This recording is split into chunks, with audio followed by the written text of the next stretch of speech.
কৃষ্ণ বিষ্ণু রূপে জন্মগ্রহণ করেছিলেন এবং তার বাবা মা প্রার্থনা করেছিলেন যে তিনি যেন একটি সাধারণ শিশুতে পরিণত হন যাতে তারা তাকে কংসের থেকে লুকিয়ে রাখতে পারেন। প্রভু তার পিতাকে উপদেশ দেন তাকে বৃন্দাবনে নিয়ে যেতে এবং তাকে একটি নবজাতক শিশুকন্যার সাথে বদলে নিতে। তারপর জাদুর মতো কারাগারের রক্ষীরা গভীরভাবে ঘুমিয়ে পড়েছিল এবং সকল তালা ও চেনগুলি নিজে নিজেই খুলে গিয়েছিল। বাসুদেব ছোট কৃষ্ণকে নিয়ে বৃন্দাবন চলে যান। যখন তিনি যমুনা নদীর কাছে আসেন তখন বন্যা হচ্ছিল। যেহেতু বাসুদেব তখনও নদী পেরোতে চেষ্টা করেছিলেন, কৃষ্ণকে তার মাথার উপর রাখেন।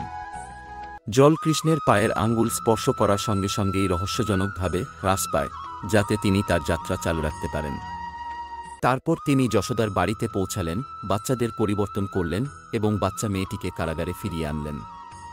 দেবকী ও বাসুদেব আশা করেছিলেন যে কংস মেয়েটিকে ছেড়ে দেবেন, কারণ ভবিষ্যৎবাণী হয়েছিল যে একটি ছেলে কংসকে হত্যা করবে, কিন্তু সে কোনো কথা শুনল না। সে বাচ্চাকে হাত থেকে ছিনিয়ে নিয়ে মেরে ফেলার জন্য পাথরের উপর ছুঁড়ে ফেলল।